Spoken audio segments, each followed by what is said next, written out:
Hello everyone. তো এর আগের কনসেপ্টটা আমরা জেনেছিলাম যে অ্যাকচুয়ালি অ্যাবস্ট্রাক্ট ক্লাস হচ্ছে নাম। তো সেটা অ্যাকচুয়ালি কী, আজকে যেটা জেনে নেব সেটা হচ্ছে স্ট্রিংস ইন ডার্ট। আমরা গিক্স ফর গিক্সের ওয়েবসাইটে আবার চলে আসছি। এখানে তোমরা দেখতে পাচ্ছ কি লেখা আছে এখানে, a Dart string is a sequence of UTF-16 code unit with the same rule as that of Python. You can use either single or double. এত কিছু জানার দরকার নেই, ঠিক আছে? তোমরা শুধু এই জিনিসটা দেখো যে একটা ভ্যারিয়েবল ক্রিয়েট করা হচ্ছে যার নাম হচ্ছে স্ট্রিং, অ্যান্ড সেখানে আমি কিন্তু স্ট্রিং টাইপ ভ্যালুকে স্টোর করছি। অর্থাৎ এখানে দেখতে পাচ্ছ তোমরা যে ডাবল ইনভার্টেড কমার মধ্যে লেখা রয়েছে I love geeks for geeks, ঠিক আছে? তো যেহেতু এটা ডাবল ইনভার্টেড কমার মধ্যে লেখা রয়েছে, তো এটাকে আমরা স্ট্রিং হিসেবে ডিনোট করব। যে কোনো জিনিসই যদি ডাবল ইনভার্টেড কমার মধ্যে লেখা থাকে তো আমরা তাকে স্ট্রিং হিসেবে ডিনোট করব, ঠিক আছে? বলছে both the string above when running on a dart editor will work perfectly, ঠিক আছে? You can put the value of an expression inside a string by using আর dollar expression. It will help the string to concatenate very easily. If the expression is an identifier, you can skip the curly braces, ঠিক আছে? এবার এখানে কি দেখতে পাচ্ছ তোমরা যে একটা ভয়েডের মেন ফাংশন শুরু হয়েছে এবং দুটো ভ্যারিয়েবল ক্রিয়েট করা হচ্ছে, একটা স্ট্রিং আর একটা স্ট্রিং ওয়ান নাম দিয়ে।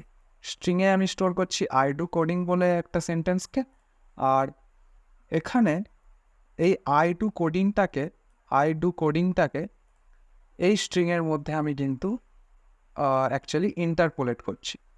অ্যাকচুয়ালি এখানে ডলার সাইন দিয়ে স্ট্রিং, যেহেতু আমরা ভ্যারিয়েবলের নামটা লিখছি এখানে, তাহলে এটা আমি কার মধ্যে লিখছি না একটা স্ট্রিংয়ের মধ্যে লিখছি, তার জন্য এটাকে আমরা বলছি স্ট্রিং ইন্টারপোলেশন।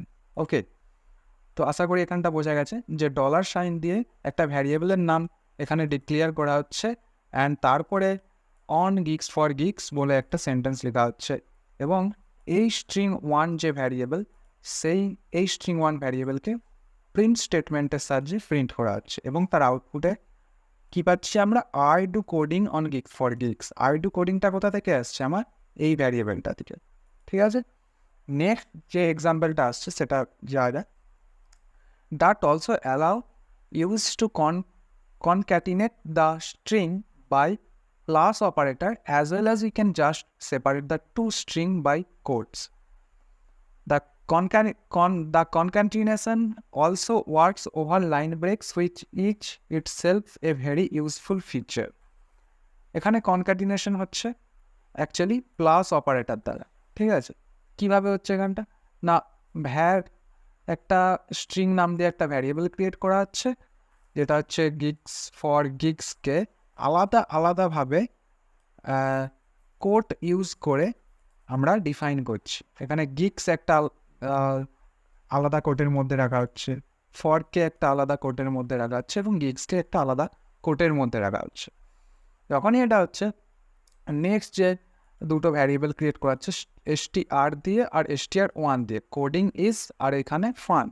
তাহলে প্রিন্ট যদি আমরা শুধু এইটাকে করি, স্ট্রিং ভ্যারিয়েবলকে করি, তাহলে সেক্ষেত্রে আমরা গিক্স ফর গিক্সকে দেখতে পাবো, ঠিক আছে? গিক্স ফর গিক্সে কি কোনো স্পেস নেই, একসাথে দেখতে পাবো। এই যে আমরা আউটপুটেই দেখতে পাচ্ছি গিক্স ফর গিক্স, ঠিক আছে? নেক্সট যেটা হচ্ছে coding is fun, str coding is fun, str1 is fun. তো এখানেও আমরা কি করছি না, প্রিন্ট স্ট্রিং করে দেওয়ার পর এই str আর str1কে প্লাস অপারেটর দ্বারা প্রিন্ট করছি, তার জন্যে এখানে একবারে দেখাচ্ছে কোডিং ইজ ফান, ঠিক আছে? নেক্সট যে এক্সাম্পলটা আছে সেটা হচ্ছে we can also check whether two strings are equal by is equal to operator. It compares every element of the first string with every element of the second string. অর্থাৎ first স্ট্রিংয়ের সাথে second স্ট্রিংয়ের একটা compare করা হচ্ছে যে is it equal, এরকমভাবে। যদি equal হয় তাহলে আমাকে ট্রু রিটার্ন, আমি প্রিন্ট করছি এখানে ট্রু। এই যে তোমরা দেখতে পাচ্ছ যে এখানে ভয়েড মেন ফাংশন ডিক্লেয়ার করা হচ্ছে, এবং str আর str1 দিয়ে দুটো ভ্যারিয়েবল ক্রিয়েট করে নেওয়া হয়েছে।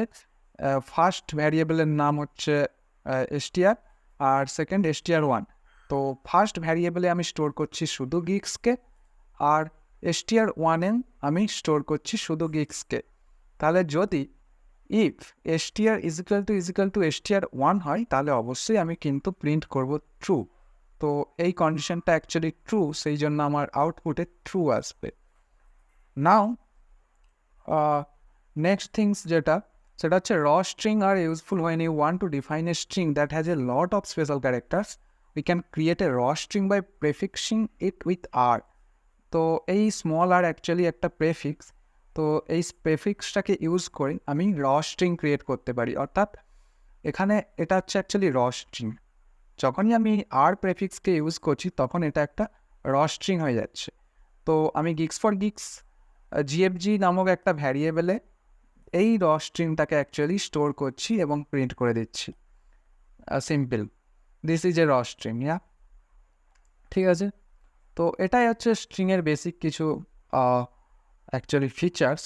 তো এগুলো আমরা ডাটা ইউজ করব পরবর্তীকালে, অ্যাডভান্স যে সমস্ত প্রোগ্রামগুলো হয় সেক্ষেত্রে ইউজ হবে। এগুলো অ্যাকচুয়ালি বেসিক থিংস, তার জন্য এগুলো জাস্ট থিওরিটিক্যাল আমি বুঝিয়ে দিচ্ছি, পরবর্তীকালে আমি কোড করে দেখাবো তোমাদেরকে, ঠিক আছে। তো নেক্সট হচ্ছে আমরা পড়বো নেক্সট ভিডিওতে sets, programming map, queues, Dart enumeration, তারপর পরপরে এগুলো চলতেই থাকবে আমাদের প্লেলিস্টটা, ঠিক আছে। তো আজকের জন্য এতটাই, গুড বাই।